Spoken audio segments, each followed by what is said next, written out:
बाबा नायक।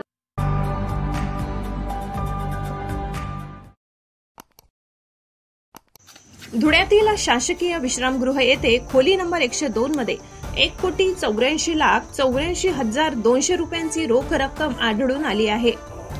शासकीय विश्रामगृह खोली नंबर 102 हा रूम आमदार अर्जुन खोतकर यांच्या स्वीय सहाय्यकांच्या नावावर गेल्या काही दिवसांपासून रजिस्टर्ड होता।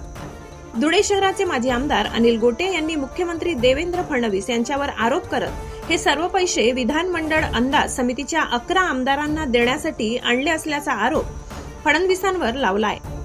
अनिल गोटे यांना या संदर्भातील माहिती मिळताच गोटे यांनी रात्री 10 वाजेपासून शासकीय विश्रामगृह खोली नंबर 102 च्या बाहेर आपला ठिय्या मांडला होता आणि या ठिकाणी सर्व अधिकाऱ्यांना फोन केल्यानंतर कुठलाही अधिकारी याबाबतची चौकशी करण्यासाठी लवकर पोहोचला नाही असा आरोप देखील गोटे यांनी लावलाय। तर रात्री उशिरा पोलीस पथक शासकीय विश्रामगृह या ठिकाणी दाखल झाले।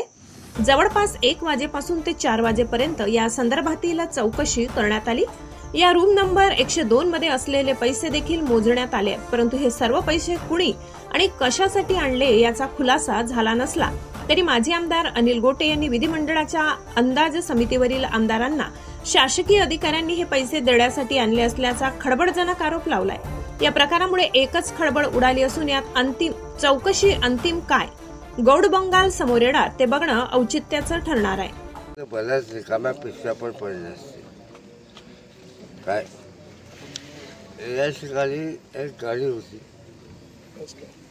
त्या गाडीमध्ये ते पैसे मी यापूर्वी लंपास झाले, जसे आले तसे त्यांनी बिल मोबाईल नेले पण। आणि सगळ्यात दुसरी महत्त्वाची गोष्ट अशी की मला अशी अधिकृत माहिती मिळाली काय, ज्याने मला सांगितलं इथे पैसे आहेत असं, त्याने सांगितलं त्यातले 80 लाख रुपये जे आहेत ते महापालिकेतून आले, 50 लाख रुपये बांधकाम खात्याचे, त्यामध्ये काय अर्जुनची रक्कम आहे, काही कलेक्टर ऑफिसची। ज्या वेळेला मी अशी सगळी गोळाबेजी केली तेव्हा माझ्या लक्षात आलं की साधारण 5 कोटी रुपये आहेत। याशिवाय या ठिकाणीचे 2 VIP रूम आहेत पलीकडे, त्याच्यामध्ये बरेच पैसे होते। ज्या वेळेला या ठिकाणी आम्ही जागा करायला सुरुवात केली त्यावेळेला ते पैसे तिथून गायब केले असं मला आत्ताच्या कर्मचाऱ्यांनी सांगितले। अजून एक महत्त्वाची गोष्ट आहे की बांधकाम विभागाच्या अधिकाऱ्यांनी आणि पोलिसांनी कुठलाही पंचनामा न करता CCTV हा ओपन केला होता। तर काय कारण आहे?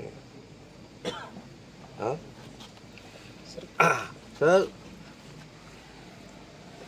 याचा अर्थ असा आहे की फार मोठ्या प्रमाणामध्ये या ठिकाणी पैशांची देवाणघेवाण झाली। 1,84,00,000 रुपये काय कमी नाही काय। शेवटी पैसे सापडणं हे महत्त्वाचं आहे। यावरून देवेंद्र फडणवीस यांच्या मंत्रिमंडळाचं आणि त्यांचं स्वतःचं चरित्र उघडं पडलं आहे असं माझं स्पष्ट आरोप आहे। आता असं की मित्र पक्षाचे जे आमदार आहेत काय अर्जुनराव खोतकर हे या समितीचे अध्यक्ष आहेत। आता वरमाय शिणार असल्यानंतर वरात कसं शिकारावर राहील हा साधा प्रश्न आहे। आणि आत्तापर्यंत आरोप सगळ्यांनी केले, पण सिद्ध नाही केले। मी सिद्ध करून दाखवले।